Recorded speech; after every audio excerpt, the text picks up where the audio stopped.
Tegas, pesan Benyamin Netanyahu bagi dunia. Until recently, many believed that the promise of progress in the 21st century would enable us to move beyond the barbaric horrors of the past towards a better and brilliant future.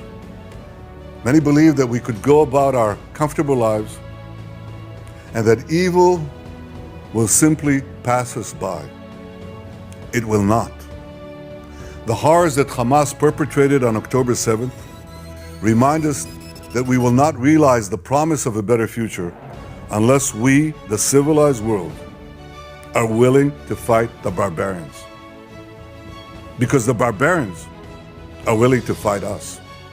And their goal is clear: shatter that promising future, destroy all that we cherish, and usher in a world of fear and darkness. Ladies and gentlemen, this is a turning point for leaders and nations.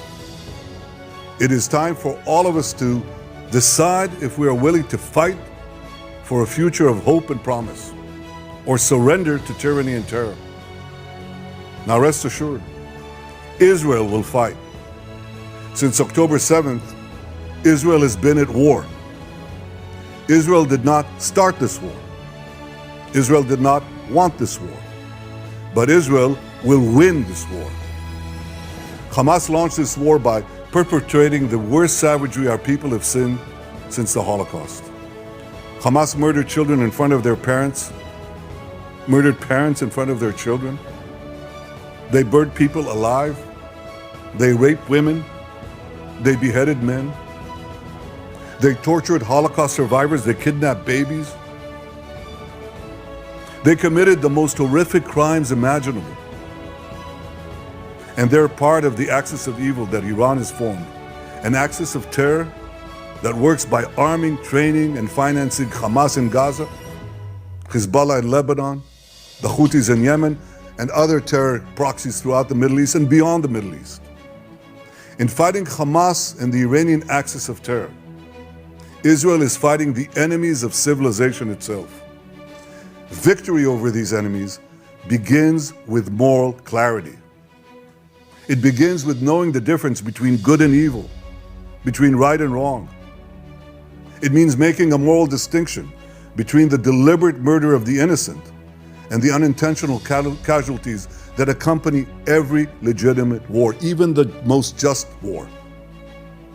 It means holding Hamas responsible for the double war crime it commits every day by deliberately targeting Israeli civilians while deliberately using Palestinian civilians as human shields. It means making clear that the use of human shields is not only an immoral tactic of terror, but also an ineffective one. Because as long as Hamas's use of Palestinian human shields result in the international community blaming Israel, Hamas will continue to use it as a tool of terror, and so will others. Hamas will continue to use the basements in Gaza's hospitals as the command posts of its vast terror tunnel network. It will continue to use mosques as fortified military positions and weapon depots. It will continue to steal fuel and humanitarian assistance from UN facilities. While Israel is doing everything to get Palestinians, civilians, out of harm's way, Hamas is doing everything to keep Palestinian civilians in harm's way.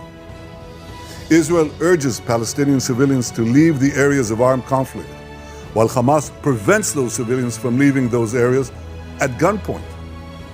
Hamas is also preventing foreign nationals from leaving Gaza altogether. And most despicably, Hamas is holding over 200 Israeli hostages, including 33 children, holding them, terrorizing them, keeping them as hostages. Every civilized nation should stand with Israel in demanding that these hostages be freed immediately and freed unconditionally. I want to make clear Israel's position regarding a ceasefire. Israel will not agree to a cessation of hostilities with Hamas after the horrific attacks of October 7th. Calls for a ceasefire are calls for Israel to surrender to Hamas, to surrender to terrorism, to surrender to barbarism. That will not happen. Ladies and gentlemen, The Bible says that there is a time for peace and a time for war. This is a time for war, a war for our common future. Today we draw a line between the forces of civilization and the forces of barbarism. It is a time for everyone to decide where they stand. Israel will stand against the forces of barbarism until victory. I hope and pray that civilized nations everywhere will back this fight. Because Israel's fight is your fight. Because if Hamas and Iran's axis of evil win, you will be their next target. That's why Israel's victory will be your victory.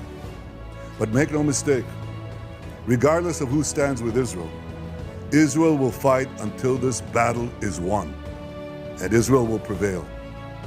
May God bless Israel, and may God bless all those who stand with Israel.